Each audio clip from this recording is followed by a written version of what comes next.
இப்ப வெளிநாட்டுல ஒர்க் பண்ற நண்பர்களுக்கெல்லாம் பார்த்தீங்கன்னா, ஒரு புதுசா ஒரு கமிட்மெண்ட் வந்துருச்சுங்க. என்னன்னு பார்த்தீங்கன்னா, ஒரு பொருள் தேவைன்னா, அத காசு இவங்க அனுப்பி விட்டாங்கன்னா, அத சேமிச்சு வச்சு 2 மாசம் கழிச்சோ, 3 மாசம் கழிச்சோ வாங்குறது கிடையாது.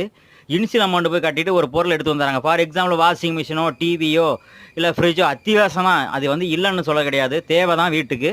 அது காசு இவங்க அனுப்புன பிறகு, அத சேமிச்சு வச்சு நீங்க வாங்குனீங்கன்னா நல்லாருக்கும். அது இஎம்ஐ போடும்போது இவங்களுக்கு வந்து கமிட்மெண்ட் அதிகமாகும். இவங்க ஒரு கணக்கு போட்டு வச்சிருப்பாங்க.